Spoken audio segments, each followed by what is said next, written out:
Македонија имаше среќа сенаторот Џон Меккейн да биде незин поддржувач. Смртта на сенаторот кој остави голема трага на американската политичка сцена, на чија што оставштина како политичар, но и како човек деновиве се поклони републиканците, но и демократите, за поранешниот пратеник Александар Спасеновски, кој во неколку наврати се сретнал со него, е загуба за земјава.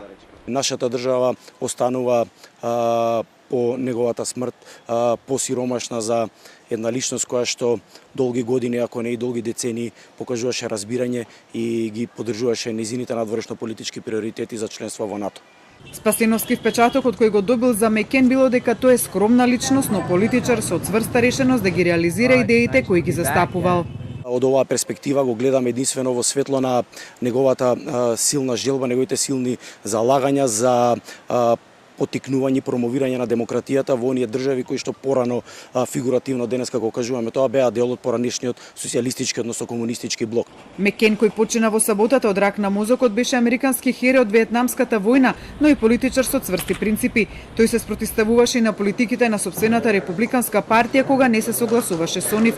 До самиот крај беше остар критичар на претседателот Трамп за водењето на државата и гласаше против неговиот план за здравствена заштита. Беше единствениот сенатор што не гласаше за републиканскиот закон за промена на даночниот систем. Мекен отида дотаму во следењето на своите политички принципи, што побара на неговиот закуп да не присуствува Трамп, а побара говори да одржат поранешните американски претседатели Буш и Обама, од кој беше поразен во трката за претседателски кандидат на републиканците во 2000 година и на претседателските избори во 2008.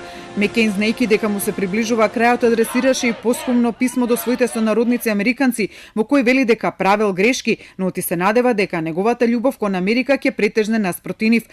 Во Аризона, сојузната држава која Мекен 30 години ја представуваше во Сенатот, денеска започна првата комеморација, а ќе биде погребан внедела во Поморската академија во Анаполис во Мериленд.